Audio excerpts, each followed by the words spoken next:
ইনশাআল্লাহ চাঁদাবাজি করব না এবং কাউকে চাঁদাবাজি করতে দেব না। যেই বাংলাদেশে আমরা কোথাও আমাদের লোকেরা ঘুষ হাতে তুলে নেবে না এবং ঘুষের জন্য যে হাত বাড়াবে তার হাত অবশ করে দেওয়া, এই বাংলাদেশটাই চাই।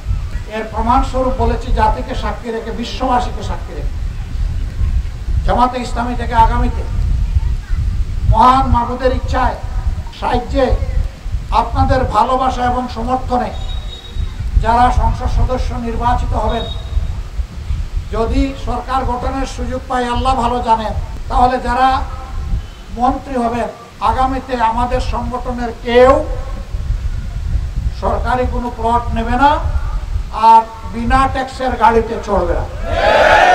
বলবেন যে আপনারা নিজেকে সামলা নেন, বাকিটা কি করবেন? আগে গড় সামলাই, তারপরে বাইরেও সামলাবো ইনশাআল্লাহ। এক দেশে দুই আইন চলবে না। আমরা যখন নিব না কাউকে নিতেও দেব না। গর্জন করব সংসদের ভিতরে, গর্জন করব রাজপথে, গর্জন করব আপনাদেরকে সাথে নিয়ে। রাজনীতিতে যারা আসবেন তাদের প্রতি আমাদের বিনয়ী অনুরোধ, মেহরবানি করে ভিক্ষুকের মানসিকতা নিয়ে রাজনীতিতে আসবেন না, লুটেরার মানসিকতা নিয়ে আসবেন না, চুরের মানসিকতা নিয়ে আসবেন না, রাজপুতের মানসিকতা নিয়ে আসবেন। অন্তর থাকবে দেওয়ার, ত্যাগের, মানুষকে ভালোবাসার, সম্মান করার, মানুষের সম্পদ, ইজ্জত এবং জীবনের পাহাড়দারি করা। যারা এটা পারবে ওয়েলকাম, মোস্ট ওয়েলকাম, রাজনীতিতে আসেন।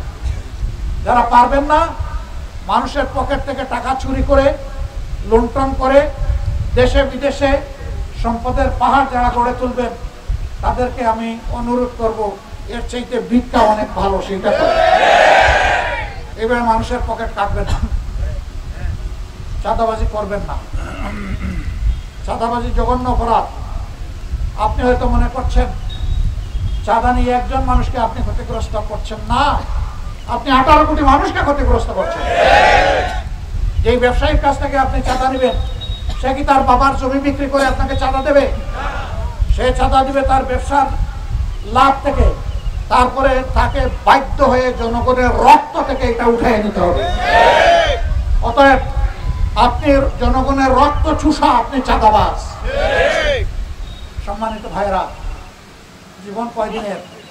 মার পেট থেকে একবার এসেছি, আল্লাহর ইচ্ছা কবরের পেটে একবার ঢুকবো, কিন্তু মাঝখানের সময়টা হবে লড়াইয়ের সময় ইনশাআল্লাহ। লড়াই মানুষের জন্য, লড়াই করবো না অভিজাত শ্রেণীর জন্য। অভিজাত শ্রেণীর স্বার্থ রক্ষা আমার করা লাগবে না, ওরা খুব ভালো বুঝে। আমরা লড়াই করব আমার খেটে খাওয়া কৃষক ভাইটির জন্য, আমরা লড়াই করব আমার শ্রমিক ভাই বোনদের জন্য, আমরা লড়াই করব চা বাগানের শ্রমিকদের জন্য, আমরা লড়াই করব যারা পরিচ্ছন্নতা কর্মী হিসেবে আমরা যাদেরকে অবহেলা করি তাদের সম্মান ফিরিয়ে আনার জন্য। আমাদের লড়াই হবে বাংলাদেশের মানুষের সম্পদ পাহারা দেওয়ার জন্য। আমাকে একজন বলল, যারা তাইলে ঘুষ খায় তারা কি করবে? তারা তো না খেয়ে মরবে। আমি বললাম না, তারাও সম্মানের সাথে বসবাস করবে, কারণ তিনি এক জায়গায় ঘুষ খান কিন্তু 10 জায়গায় তাকেও ঘুষ দিতে হয়। এই ব্যবসা যখন বন্ধ হয়ে যাবে, কারো আর কোনো জায়গায় ঘুষ দেওয়া লাগবে না ইনশাআল্লাহ। তিনিও বেঁচে যাবেন আমাদের সকলের মতো, সম্মান নিয়ে বাঁচবে। দুঃখের বিষয়, ঘুষকে এখন অনেকে নিজের পাওনা মনে করে। আমি সিলেটের মানুষ, সিলেটের আদালতে একজন জিপি ছিলেন, চরম ঘুষখোর, আবার 5 ওয়াক্ত নামাজও পড়ে।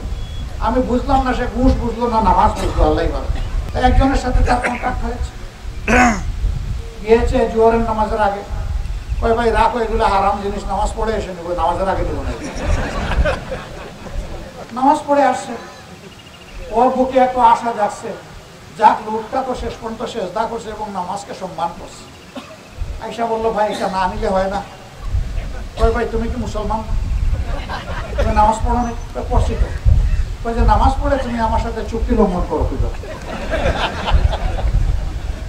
এদের বুদ্ধির কোনো অভাব নেই।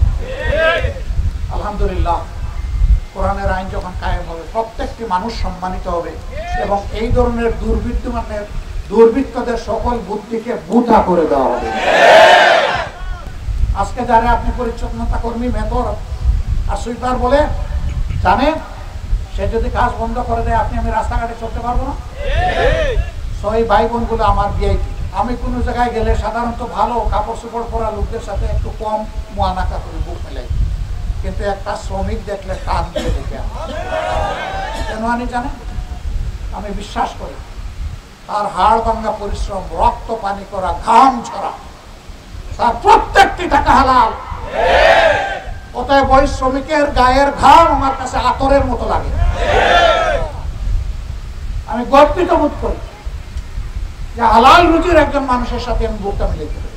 সম্মানিত ভাইরা, যারা মানুষকে সম্মান দিতে জানে না তারাও মানুষ। মানুষের মধ্যে পেশার ভিত্তিতে, শিক্ষার ভিত্তিতে, সম্পদের ভিত্তিতে, সামাজিক মর্যাদার ভিত্তিতে ভেদাভেদ করা উচিত নয়। মানুষ আশরাফুল মাখলুকাত, এমনকি ধর্মের ভিত্তিতেও নয়। ধর্ম আমি জোর করে কাউকে চালান দিতে পারবো না। ধর্ম চয়েস করার অধিকার প্রত্যেকটি মানুষের, হেদায়েত দেওয়ার দায়িত্ব আল্লাহ তাআলা।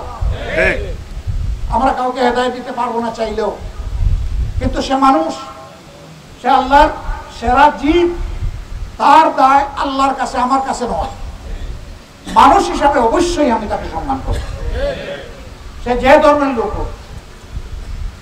এই জন্য আমরা এমন একটি রাষ্ট্রই চাচ্ছি যে এই রাষ্ট্রটায় মানুষের মধ্যে জাত পাত, দল, ধর্ম এগুলার কোনো ব্যবধান থাকবে না।